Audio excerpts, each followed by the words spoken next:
So let's talk about your most recent book first, because I think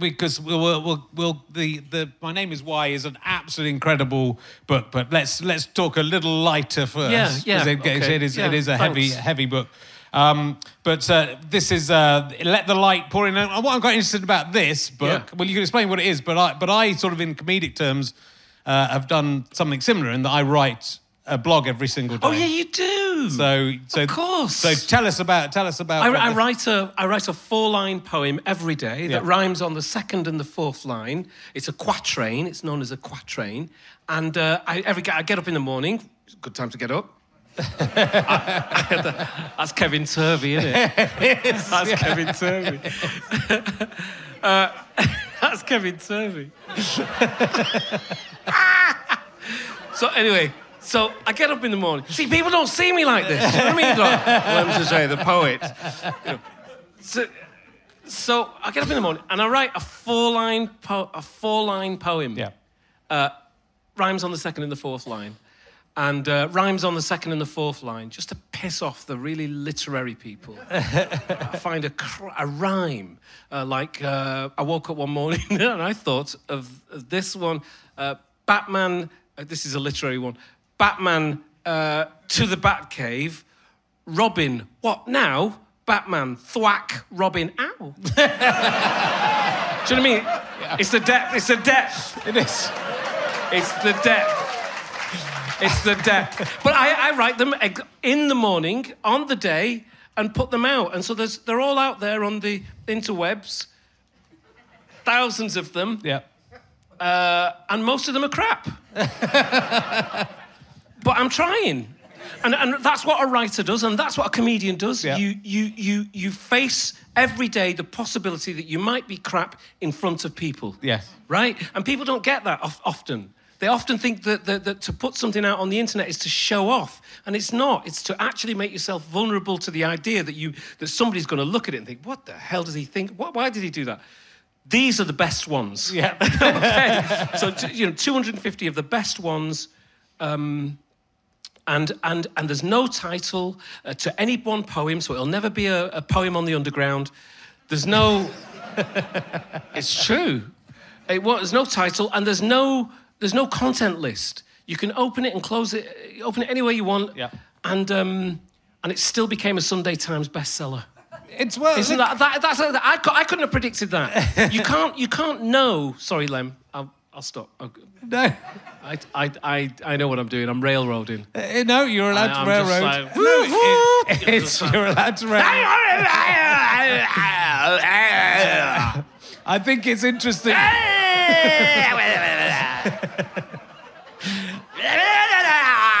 Me. This is about you. You're allowed to talk about you. I can question myself and answer myself over the next hour. It's not right.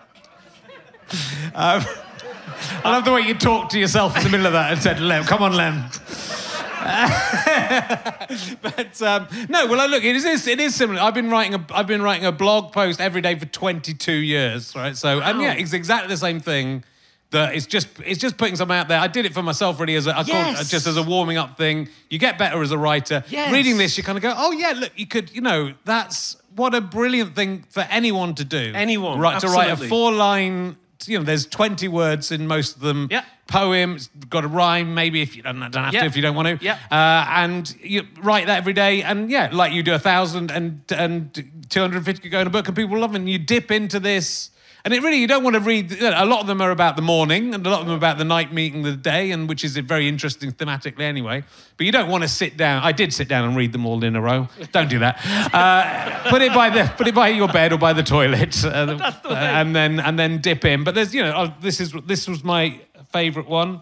If someone is copying you, remember thereupon anyone can find the switch when the lights are on.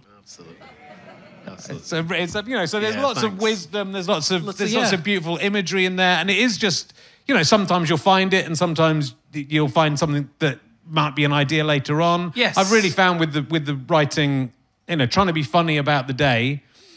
I think back in the day when I was younger and not married and didn't have kids and interesting things happened to me, the hit rate was probably 1 in about 3. But now the hit rate's about once a month. Yeah, of something funny. Yes. Not that much happens to me. Yes. I get it. I get exactly that. Yeah. And the action, not repetitive. Actually, I don't find it repetitive, but the action. I don't know. It's like some people in the morning they will have water and lemon, and it sort of wakes up the constitution. And it's a little bit like that. It kind of tunes you into as kind of the place in your head where you're creative or where you're.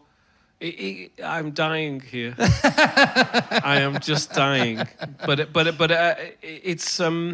it's a good action. It's like going for a run for your body, really. Yeah. So it is. I mean, the idea with my blog was to turn my brain on and get me ready to write for the day. It's a great Most idea. of the time, I write and go, I've done enough now. Yeah. But but look, you've got a book out of it. But you do it for you. Yeah. This is important. This is an important thing. You don't do it for the audience. You're doing it for you.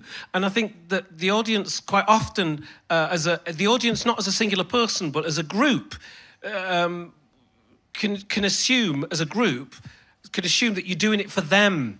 And actually, we have to do what we do because we do what we do. Yeah. It sounds quite egotistical. It's the opposite. We're not dancing monkeys. You know what I mean? Yeah. We do it well. I mean, depends on the fee. Do you know what I mean? I will dance like a freaking monkey if I'm paid enough money. Okay. But that's another story. But the point is integrity is really important in literature. And I find that if you look, you will find a way to do monkey dancing from a place of integrity, Richard. Okay. If it pays you enough money to do the other stuff, then it's okay. It's a balance. So there is an integrity to it. I believe that I could have integrity by not doing anything with integrity. Okay. Do you know what I mean? I could find a reason to do nothing with integrity. Richard, with integrity. Okay, that's good. As long as you can make that in your head and make that distinction and make it work for you. Always, Richard. Always. Well, it's a beautiful book. Let the light pour in. I think it is. I think it's that thing that you think you read it and you think, oh, I could have a go. I mean, I won't be as good. I won't be as imaginative. You would be. But I'd be happy to have a go at that. I think it's just a nice thing to do. And I think as a writer, I've found that it's so hard to sit down and write, right? And and I'm just through a period where I've been doing this a lot. I've been doing a lot of podcasts, and it's quite, and I've actually in the last year and a half, I've sort of said I'm not, I'm writing my blog and occasional bits and pieces, but I'm not really writing anything else, which is it's the first time for ages. But that I've done that I haven't been working on something else. But it then becomes hard to get back into it if you're not careful. Right. And so just by doing something that applies you and makes you start thinking, I think is terrific as well. So you can know, I've got to say, I'm really sorry about that whole integrity joke. It didn't work, and it's going to sound like I've not got integrity as well now. But I've got to live with that. But the thing is, it's not always good, and it's not always easy either to do it as well. And sometimes you have to give yourself a push, and also sometimes you don't reach the place that you'd like to have reached, and all of that stuff that the writer has and the creative has. Yeah. You're in it. Yeah. You're in it every day. But the book came out. It wasn't meant to be a book. It just happened. And same with your blog, when that becomes a book and becomes a source material for all kinds of things, shows and what have you. And more people should do this. Yeah. It's open to everybody. You know what I mean? Yeah. It is. I mean, you don't have to put it on the internet, but I find putting on, it's exactly that. I don't even think of any. Occasionally, someone will email me and say, that was a great blog, or I was interested in that blog, and I'd forgotten that people read it. And you don't have to put it online, but I think by putting it online, it sort of encourages you to carry. It's got to be there. It's got to be somewhere. Whereas I think if you just do it for yourself, you might think, I don't need to do it today because no one knows about it. So I think it can help encourage you. But it's a fantastic writing exercise if anyone's interested in writing for themselves. Or creative exercise. Yeah. If you're a painter, or a drawer, if you like to draw, and you don't have to, there's something punk rock about not asking a publisher, you know, if this is okay. You know, and then you get writers like Len Penny from Scotland who just go straight to Instagram, you know, and Rupi Kaur in India who's selling all over love poetry all over the world and has not asked a publisher. Yeah. You know, the canon is being challenged in a very big way. Yes. It's an exciting time for creativity, you know. I'm really looking, because when I get bored, I just go turn to AI and just get that to do the morning. Do you know what I mean? And that's, most of them in there have been done. I was talking about integrity before, wasn't I? You know. Yeah. I believe that I am embracing AI emotionally by allowing it to write my morning poems and put them out. I mean, people have been dying of cancer and used my poems. In all seriousness, there's a man who's got them tattooed on his arm. You can Google it and see it. And I say dying of cancer, I mean living, actually, with cancer and using my poems. But they don't know that it is an AI poem that wrote it. Do you know what I mean? But now, because I'm on your show, Richard, I want to share that. It's good to know. Share that with I've tried. people. I think, you know, nothing, an AI could not replicate what goes on in your brain, is what I'm going to say for sure. I did, as a test, I did a few blogs that I would wrote around that I tried to do AI with the blog, and they were not good. Yes. So at the moment, it's not there. I don't think AI is there yet. I don't think AI will ever get into the brain of Lemn Sissay. That is my guess. So I know you.